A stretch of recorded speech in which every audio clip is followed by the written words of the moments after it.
오늘 이 시편 26편도 여전히 다윗의 시입니다.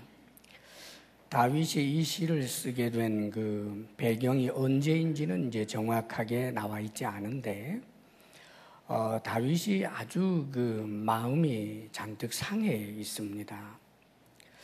그래서 하나님께서 판단해 달라고 하나님께 이제 부르짖으며 자신이 지금까지 걸어온 이 삶의 길, 이 믿음의 길을 걸어가겠다라고 하는 스스로 결단을 하는 그런 시입니다.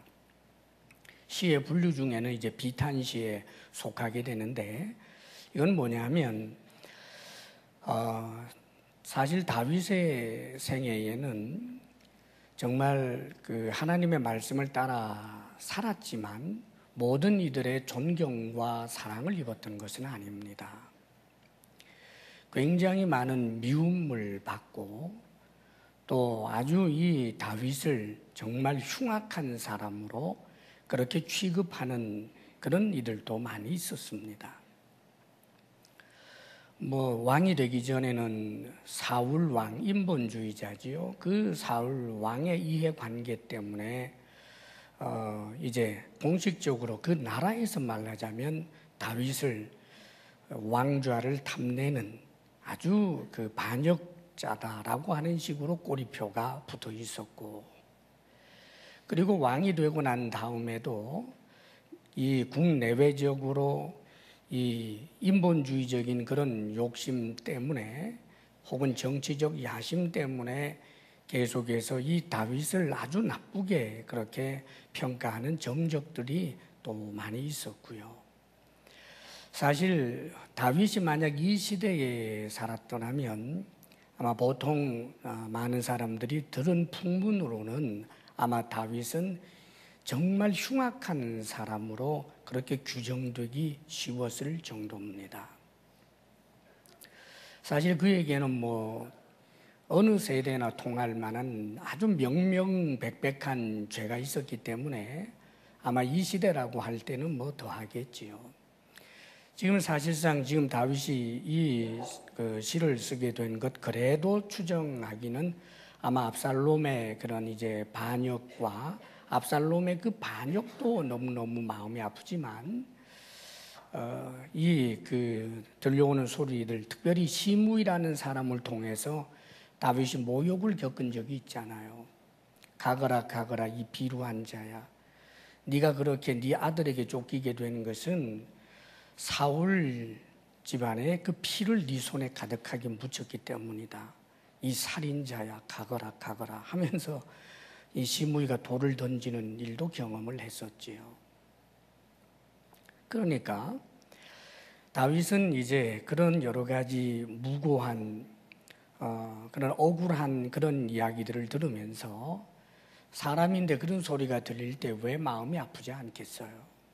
그래서 하나님 앞에 지금 나아가서 하나님께 하나님 판단해 주소서, 나를 판단하소서, 그렇게 이제 기도하는 시를 이제 쓰게 된 것입니다.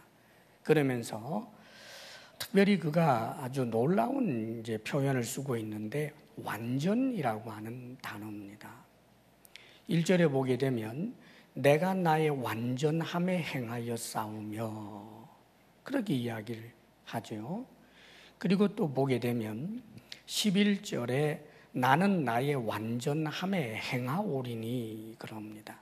지금까지 나는 완전하게 행했고 앞으로도 완전하게 그렇게 행하겠습니다 라고 하는 뜻이에요. 어떻게 이렇게 완전이라는 말을 쓸 수가 있을까? 사실은 좀 의문이 들 만한 그런 단어입니다. 어느 누가 있어서 스스로 완전하게 살았다고 말할 수 있느냐 말이에요. 그런데 우리가 존경하는 다윗이 지금 신앙을 우리가 그를 본받아야 할 텐데 그가 놀랍게도 한 이 고백이 성경이 되어서 하나님께서 이 성경 속에 두게 된 것은 이 다윗의 이 고백을 하나님께서 인정했다는 뜻인데, 그렇다면 도대체 다윗이 완전하게 행했고 앞으로도 완전하게 살겠다라고 하는 이 의미가 무엇일까 하는 의문을 우리가 갖게 됩니다. 물론 지금 다윗이 한 이 완전함이 결코 하나님처럼 그래서 절대적인 의의를 갖고 절대적으로 자신이 완전하다라고 하는 말을 한 것은 당연히 아닙니다. 그럼에도 불구하고 완전함이라고 이야기하는 것은 이것은 하나님과의 언약 관계에서 하는 말이에요. 하나님의 그 언약 관계를 통해서 하는 이 말이라고 하는 것은 하나님과의 언약적 관계에서의 완전함인데, 즉 이런 거예요. 하나님과 다윗이 언약이 되어 있지 않습니까? 그래서 그 언약을 근거로 해서 다윗은 하나님을 의지하고 하나님을 믿습니다. 그리고 하나님을 경외하지요.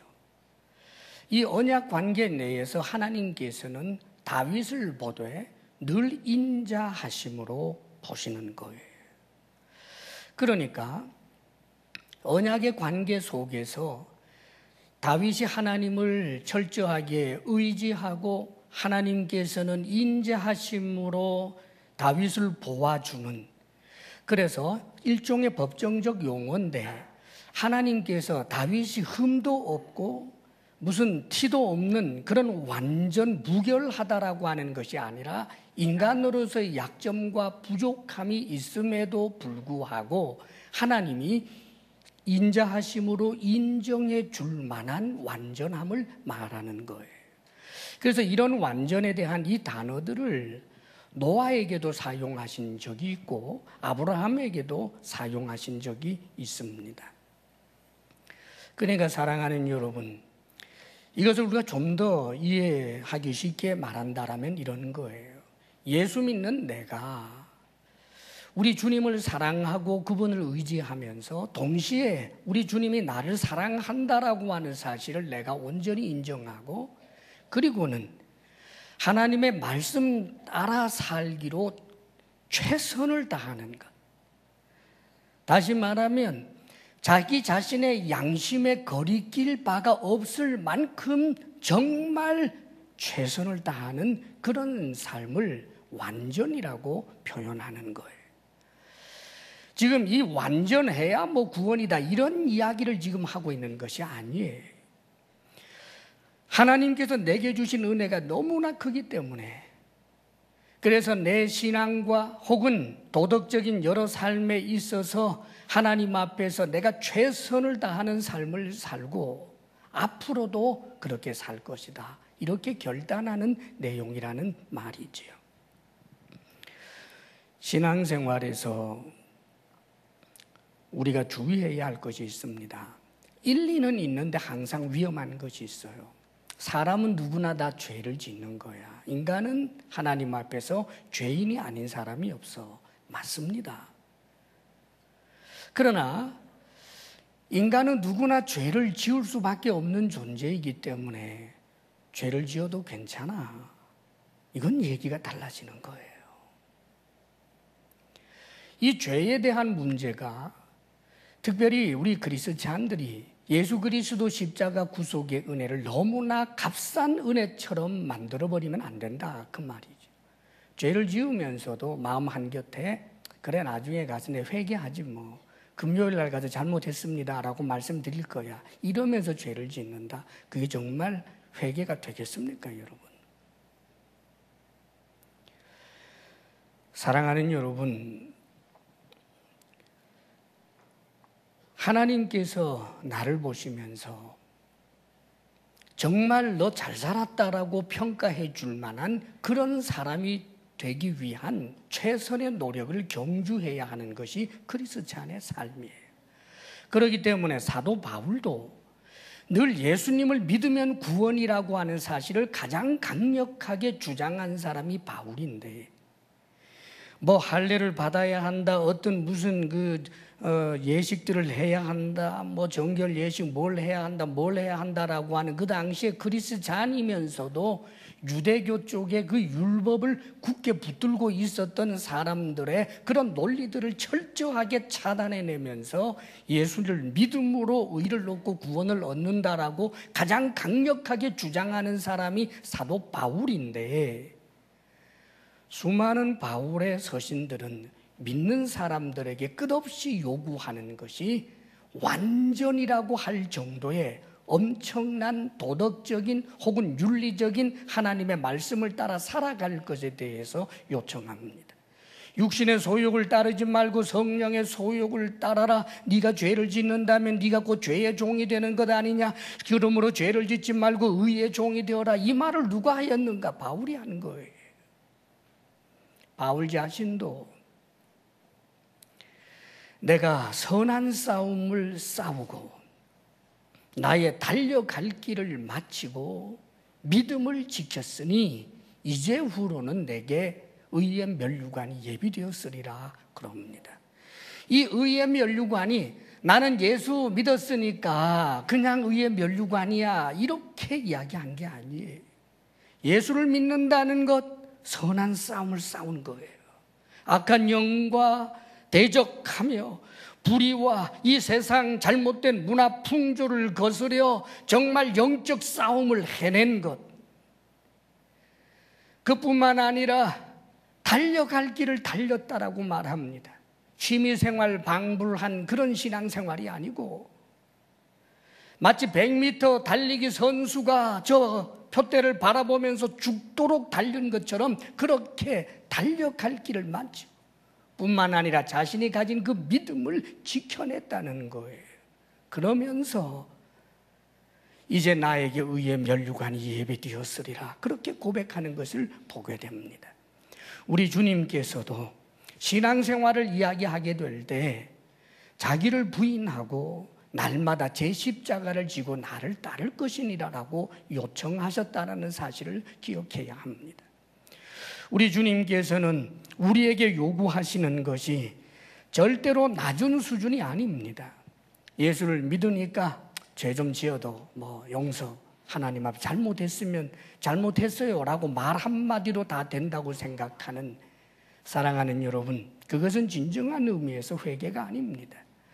정말 아파함으로 울며 회개하고 잘못을 주님 앞에 고백하고 다시는 그 죄를 반복하지 않기 위한 최선의 노력을 경주하면서 그래도 넘어질 때 눈물진 얼굴로 하나님 나를 도우소서 무릎 꿇음으로 10번이고 100번이고 나아가면서 성령의 그 역사와 도우심으로 그 현실적 죄의 문제에서부터 온전히 벗어나게 되는 경험을 이 땅에서도 하며 살아가는 그들이 그리스찬입니다.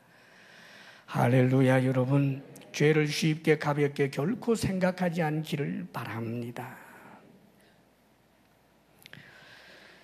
다윗이 이렇게 완전함으로 행할 수 있었던 중요한 비결들이 쭉 있는데 간략간략하게 보면 이렇습니다. 우리 1절 함께 읽어볼까요? 시작. 내가 나의 완전함에 행하여 싸우며 흔들리지 아니하고 여호와를 의지하여 싸우니 여호와여 나를 판단하소서. 여호와를 의지하여 싸우니 하는데 자신의 힘으로 지금 완전함에 행하였다고 자기 자랑하는 게 아닙니다. 결코 이 완전함은 하나님을 의지함으로 이룬 완전함이에요. 날마다 매 순간 철저히 하나님을 의지하는 것. 그 다음에 2절에 보면 이렇게 고백하죠. 2절 함께 읽겠습니다. 시작. 여호와여 나를 살피시고 시험하사 내 뜻과 내 양심을 단련하소서. 나를 살펴주시고 시험하시기까지 하셔서 내 뜻과 내 양심을 단련하소서. 이건 정금처럼 그렇게 단련해서 만들어 주십시오라고 하는 뜻입니다. 지금 뭐냐 하면 내가 완전하게 행하였다라고 스스로 자부하고 있는데 하나님이 그렇게 인정해야 되지 않습니까? 그런데 내 뜻이 하나님과 일치되지 않고 내 뜻 따로 하나님 뜻이 따로인데도 자신이 하나님 뜻을 따르고 있다고 생각한다면 그거 정말 낭패 아닙니까? 나는 지금 죄책감이 있을 만한 일이 없다고 생각을 했는데 그 이유가 내 양심이 부패했거나 내 양심에 굳은 살이 배긴 거여서, 그래서 양심이 제 기능을 하지 못하기 때문에 내가 완전하게 살았다고 착각한다면 그건 얼마나 불행한 일입니까? 지금 다윗이 그것을 들여다보고 있는 거예요. 나를 판단하여 주시고 하나님께서 그래서 나를 연단하시고 시험하셔서 내 뜻이 하나님과 일치되고 내 양심이 정말 제 기능을 발휘하는, 그래서 정말 민감한, 그렇게 하나님 앞에서 반응할 수 있는 살아있는 그런 양심, 말하자면 단련해 달라고 그렇게 주님 앞에 기도하고 있다는 말이죠. 실제로 성경에 보면 여러분, 사울은 하나님 뜻을 벗어나게 행했는데 자신은 하나님께 순종하고 있다고 착각한 적들이 있고요. 심지어는 제사장들을 떼죽음을 시켜놓고도 양심의 가책을 전혀 받지 않는 사람이었습니다. 그가 의로워서 양심 가책 받지 않은 것이 아니라 양심이 무뎌졌기 때문입니다. 사랑하는 여러분, 우리는 하나님 앞에서 정말 성숙을 추구해야 합니다. 그러려면 내 뜻이 하나님과 하나님의 뜻과 하나가 되고 내 양심이 정말 하나님께서 성령으로 내 양심을 건드릴 때마다 민감하게 반응할 줄 아는 그런 양심을 가져야 합니다. 하나님 앞에 오히려 이것이 소원이 될 수 있기를 바랍니다. 이것이 다윗이었어요. 그러니 완벽함으로 완전함으로 살아낼 수가 있지 않았겠습니까, 여러분? 그 다음에 그는 3절에 또 이렇게 노래합니다. 3절 함께 읽어요. 시작. 주의 인자하심이 내 목전에 있나이다. 내가 주의 진리 중에 행하여. 주의 인자하심이 내 목전에, 내 눈앞에 있다는 거예요. 하나님의 그 사랑이 내가 눈을 떠서 보면 하나님의 사랑하시는 그 얼굴이, 하나님의 그 마음이 느껴지고 보여지는 거예요. 다시 말하면 다윗은 언약적 관계 속에서 하나님이 자신을 사랑하고 있다는 사실을 믿는 거예요. 자, 세상 사람들이 나를 지적하고 나를 흉보고 악하다라고 말하지만, 그러나 우리 하나님만은, 나를 사랑하시는 하나님만은 내가 최선을 다하는 것을 알아주시리라. 내가 비록 허물도 있고 잘못도 있지만 그것을 하나님 앞에 내어놓고 눈물로 용서를 구하고 그 죄에 대하여 피 흘리기까지 싸웠던 나를 보면서 사랑의 모습으로 그렇게 나를 보아주시는 그 하나님을 지금 다윗은 믿고 있다, 그 말입니다.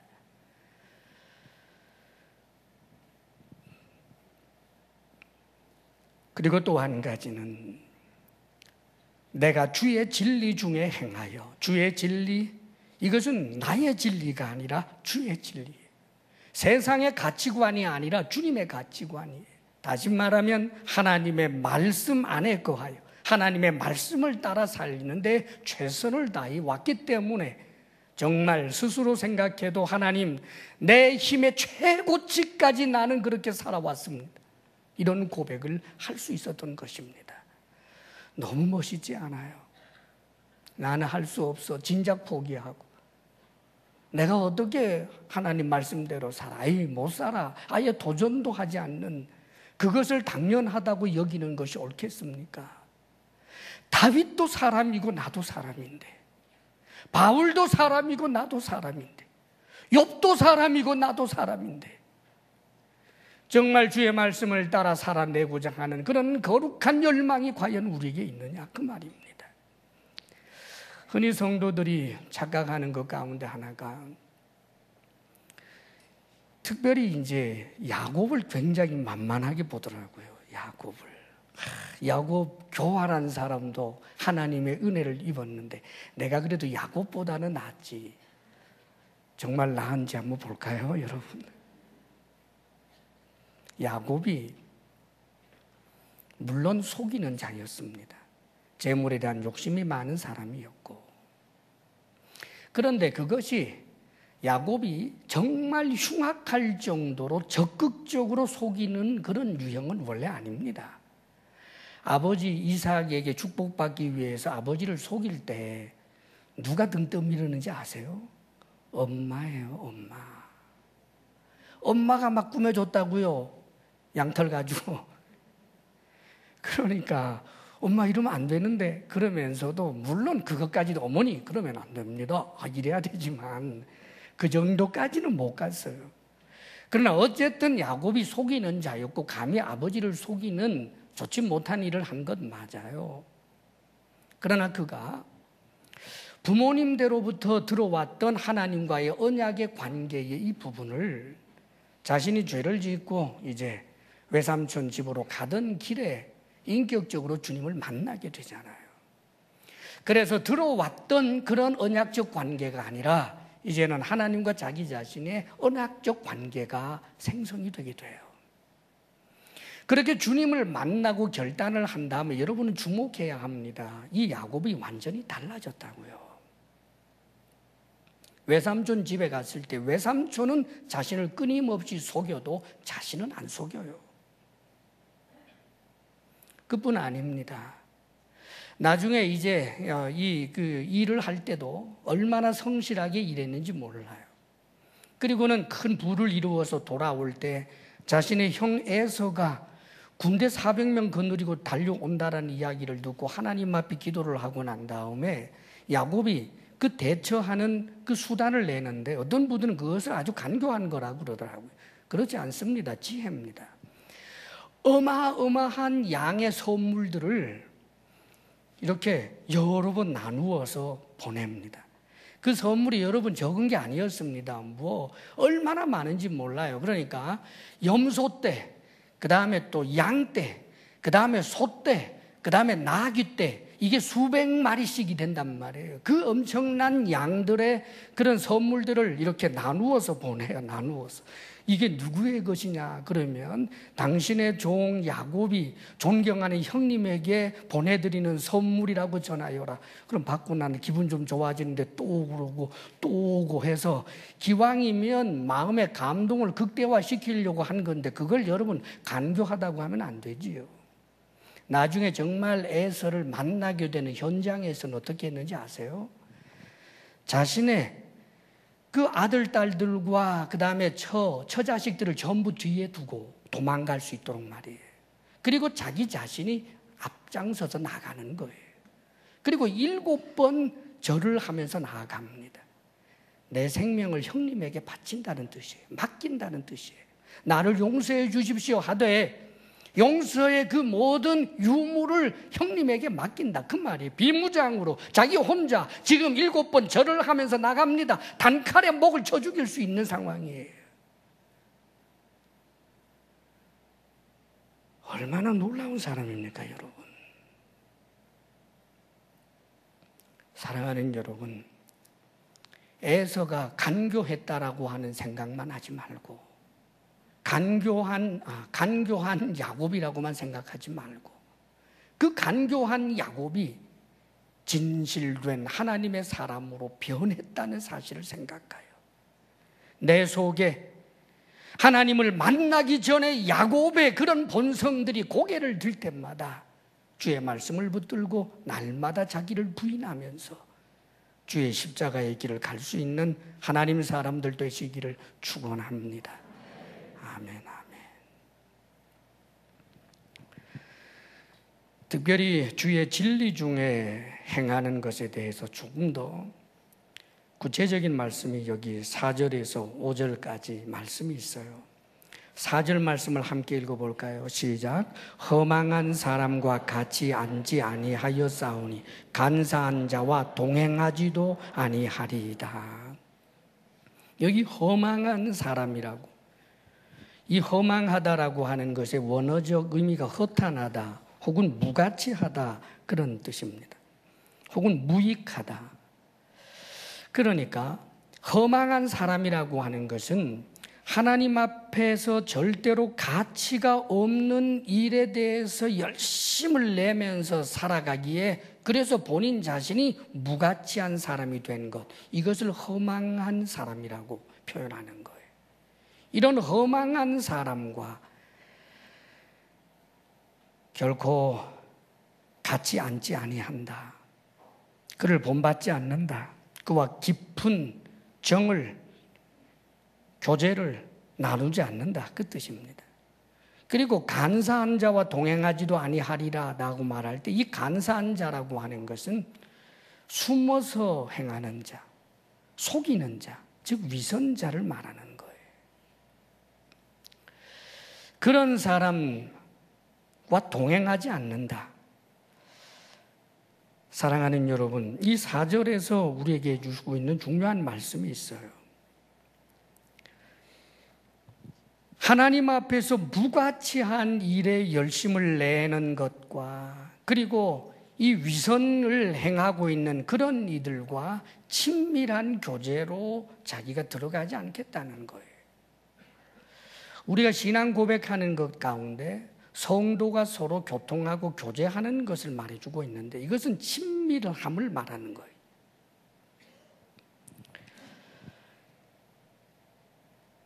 실제로 성경에 이런 내용이 있어요. 여호사밧이라고 하는 아주 훌륭한 왕이 있습니다. 남유대의 이제 왕이죠. 그러니까 다윗의 직계 후손이란 말이에요.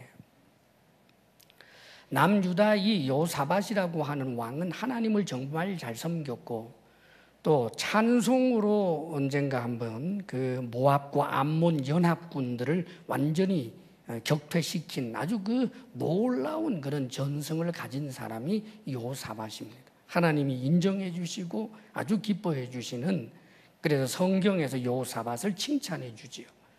그런데 여호사밧을 책망하는 내용이 나옵니다.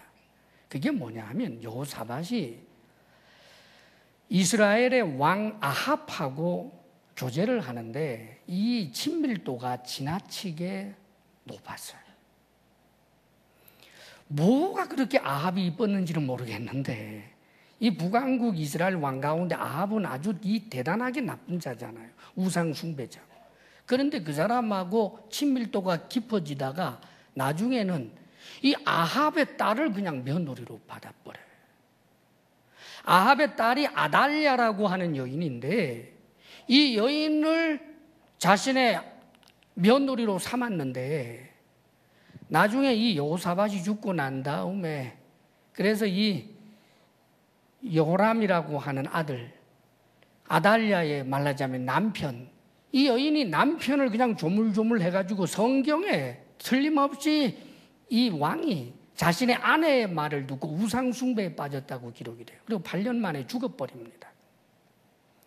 그리고는 아하시아, 이제 말하자면 여호사밧의 손주가 되겠죠. 아하시아가 또 왕이 되었는데 엄마의 영향을 입었으니 뭐 뻔하지요. 온갖 우상숭배하다가 그냥 1년 만에 반역당해 죽어버립니다. 그 예후라고 하는 사람에게 이제 죽게 되는데, 그러니까 여러분 기가 막힌 일이 일어납니다. 이 아달랴가 자기 남편이 한 8년 만에 죽고 그 다음에 자기 또 아들이 또 왕이 되었다가 1년 만에 죽으니까 그 다음에는 자기가 나서가지고 다윗의 씨를 싹 다 죽여버리는 거예요. 자신의 아들들, 자신의 손주 다 죽이는 거예요. 다 죽여. 그리고는 자기 스스로가 왕이 돼가지고 완전히 남왕국 유다를 우상 숭배의 소굴로 만들어 놓은 거예요. 여호사밧이 아합과의 친밀함이 너무 깊어서 일어나게 된 비극입니다, 여러분. 사랑하는 여러분, 우리는 분별력이 있어야 되는 거예요. 하나님의 말씀을 기준으로 해서 사랑하는 여러분, 우리가 연탄집에 들어가면 연탄이 묻고 기름집에 들어가면 기름이 묻는 법이에요. 친밀함 속에서는 그가 가진 사상과 가치를 잘못 받아들이게 되는 일들이 얼마든지 있는지 몰라요. 성경에는 형제라고 하는 자들 가운데서도 악한 일들을 하는 자가 있다면 그와 사귀지 말라라고까지 성경은 말씀합니다. 같은 형제라고 일컬음 받는 자들조차도 음란한 일을 하거나 악한 일을 하거나 내 신앙에 계속해서 부정적 영향만 끼쳐대고 있는 네가 있다면 끊으라라고 말하는 거예요, 여러분. 적어도 다윗은 이런 분별력을 가지고 살았던 사람이에요. 유유상종이라고 합니다. 하나님의 말씀을 따라 열심히 살고자 하는 사람을 귀하게 여기고 그런 사람과 교제하려고 하게 될 때 그런 사람들이 주변에 생기는 법이고, 하나님의 말씀을 우습게 여기는 사람들하고 그 재미에 빠지다가 보면 그 주변이 전부 그런 사람으로 에워싸게 되는 거예요. 주의 진리 중에 행한다는 게 그런 겁니다. 그리고 특별히 여기 5절 말씀이 있습니다. 5절 함께 읽어보겠습니다. 시작. 내가 행악자의 집회를 미워하오니 악한 자와 같이 앉지 아니하리이다.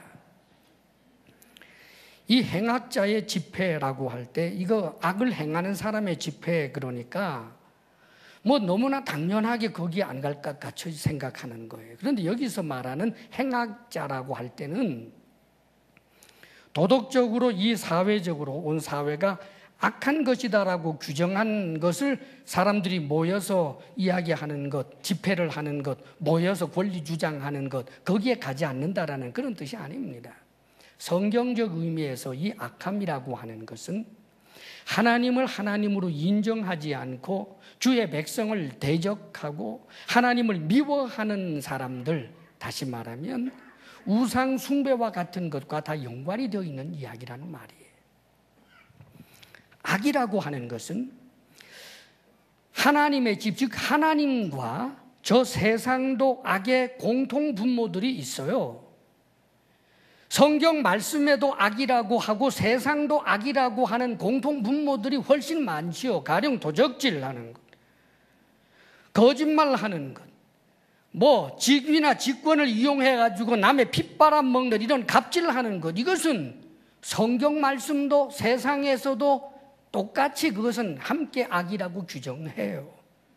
그러나 여러분, 하나님이 천지를 창조하셨습니다. 하나님이 천지를 창조하신 것이 아니다, 진화가 된 거다, 이것은 하나님 앞에서는 악입니다. 그러나 세상에서는 그걸 악이라고 하지 않죠. 악의 규정이 달라지는 게 있습니다. 사랑하는 여러분, 세상에서 예수를 믿든지 부처님을 믿든지 그게 왜 악이 되겠어요? 그러나 우상숭배는 하나님의 법에서는 악입니다. 우리가 악에 대한 규정을 세상의 관념이나 세상의 혹은 시대정신이나 세상의 법이나 그것으로 규정하는 이들이 아니고 우리는 하나님의 말씀으로 규정할 줄 알아야 되는 거예요. 지금 이 시대는 특별히 휴머니즘이 하나님 자리를 차지하고 있는 시대에 우리가 살고 있습니다. 가령 휴머니즘의 중요한 정신 가운데 하나가 상대방의 입장을 이해하고 배려해주고 존중해준다라고 하는 거예요. 내가 예수 믿지만 누군가는 지금 부처님을 믿고 있다. 저분의 종교를 존중해줘야지. 우리가 사회적으로 그가 우상숭배한다, 부처를 믿고 있다라고 해서 내가 우리 회사 직원인데 불이익을 주거나 하는 짓을 하면 물론 안 됩니다. 그러나 그를 배려한다라고 하는 차원에서 형제여, 나는 당신이 섬기는 그 우상, 말하자면 부처님을 섬기는 그 신심을 나는 참으로 존중한다네. 그러니까 내가 이번에는 특별히 자네하고 함께 절에 가겠네. 여러분, 그 사람이 얼마나 좋아하겠어요? 이 세상이 얼마나 좋아하겠어요? 얘기가 다른 거예요. 지금 이 시대에 특별히 동성애에 관한 이야기가 나옵니다. 소수 인권의 그런 입장에서 소수자들의 인권을 보호해야 한다. 그 휴머니즘이죠. 그런데 소수 인권자들, 소수의 그런 사람들이 누리려고 하는 그 인권이라고 하는 것이 하나님 앞에서도 의로운 것인가를 따져야죠. 동성애는 분명히 성경에는 하나님의 말씀에는 죄라고 명백하게 규정이 되어 있는데도 불구하고 소수자들이 자신들이 가지고 있는 성적 취향 때문에 곤란을 겪고 있는 것, 그것을 내가 위로해주고 함께 해줘야 되겠다. 그래서 퀴어 축제를 크리스찬이 가요. 퀴어 축제가 뭐예요? 여러 가지 성소수자들의 그들이 하고 있는 여러 가지 형태의 성행위를 인정해 주는 축제가 바로 퀴어 축제라고요. 거기는 심지어 예수님을 동성애자라고 아예 그림 그려놓고 그렇게 주장해요. 아동성애자들, 심지어는 저 바둑이하고 결혼하는 것, 요새는 바둑이라고 안 부르더구만, 뭐 다 이름 붙여놔가지고 개하고 강아지하고 결혼하는 권리 주장한다고. 사랑하는 여러분, 그것을 그냥 인권 차원에서 여러분들이 크리스찬이 옳다라고 하는 것이 과연 하나님 앞에서 맞느냐 그 말이에요.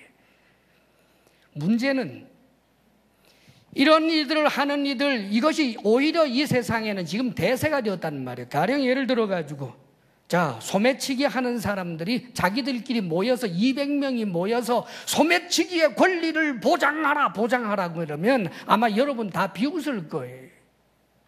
그러나 지금은 퀴어 축제라든지 이런 것을 할 때 수많은 사람들이, 지성인들이, 똑똑하다고 하는 사람들이, 자신들이 좀 진보적이라고 하는 사람들이, 자신은 휴머니스트라고 하는 사람들은 거기에 참석하지는 않는다고 할지라도 다 지지하는 그런 사회적 분위기 속에서, 사랑하는 여러분, 그것은 잘못이다라고 당당하게 말하고 그런 법이 세워져서는 안 됩니다라고 말할 수 있는 용기 있어야 하는 거예요.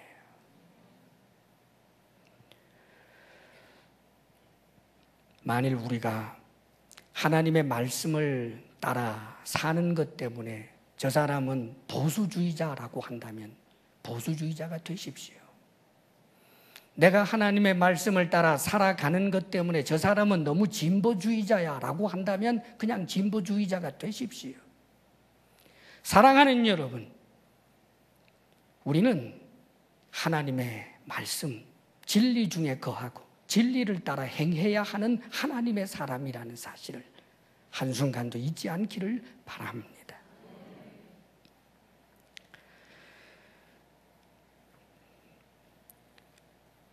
마지막 11절, 12절 말씀 잠깐 보고 마칩니다. 다 함께 읽겠습니다. 시작.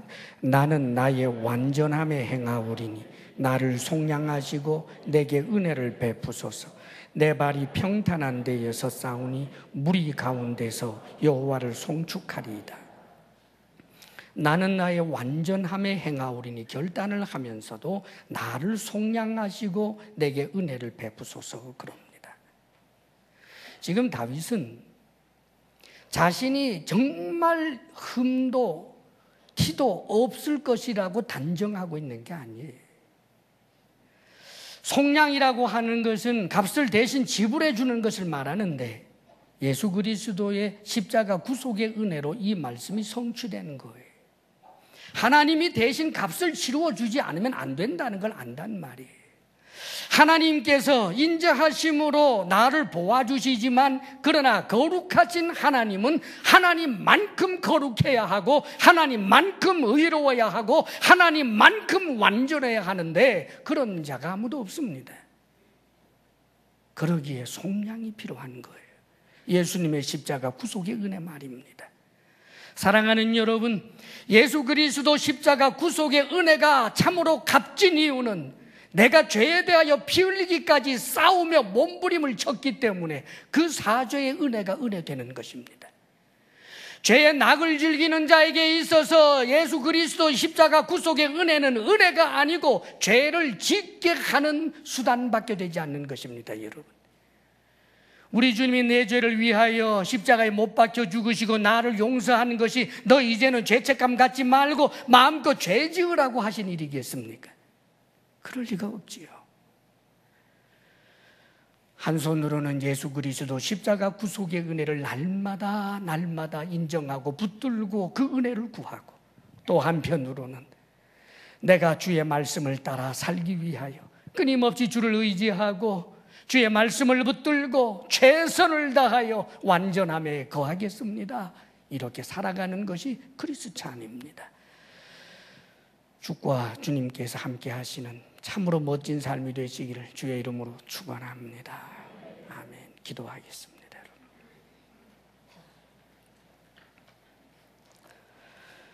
아버지여, 예수님 믿는 우리를 의롭다 하시고 거룩하다 하시고 하나님 자녀 되는 귀한 권세를 주셨는데, 아버지여, 죄를 너무 가볍게 여기고 쉽게 여기고 죄 지을 수밖에 없는 인간이라고 스스로 변명하면서 죄의 낙을 즐기는 어리석은 우리들 되지 않게 하여 주옵소서. 주의 인자하심이 오히려 죄를 짓는 기회로 사용하는 것이 아니라 주의 인자하심과 그 사랑이 더욱더 주의 말씀을 따라 살고자 하는, 죄에 대하여 피 흘리기까지 싸우며 믿음을 끝까지 지켜내는 일에 최선을 다하는 이유가 되게 하여 주옵소서. 예수님 이름으로 기도합니다. 아멘.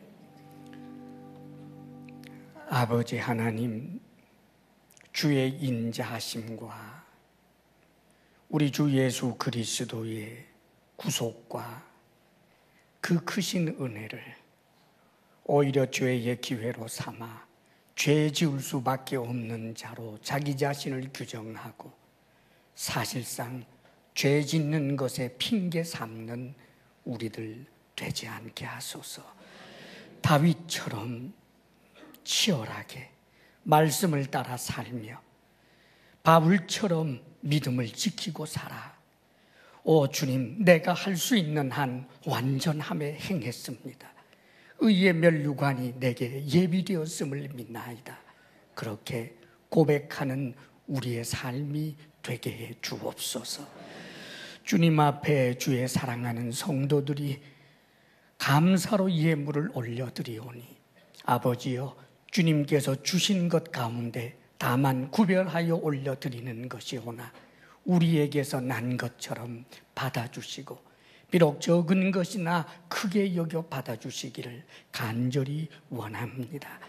우리 성도들의 이 땅의 필요를 아시오매 수고한 땀의 열매를 반드시 거둘 수 있도록 일터에 복을 더하소서. 아버지여, 우리 성도들에게 건강의 복을 주시고 마음의 평강 주시며 부부사랑 돈독하게 하시며 우리들의 자녀가 참으로 이 시대에 그리스찬 하나님을 온전히 경외하는 이들이 되게 해 주옵소서.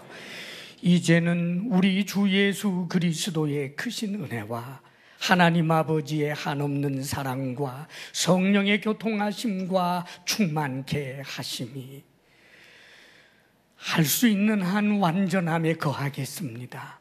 도전하고 결단하며 나아가는 사랑하는 모든 성도들 위해 이제로부터 영원토록 함께 하시기를 간절히 축원하옵나이다. 아멘.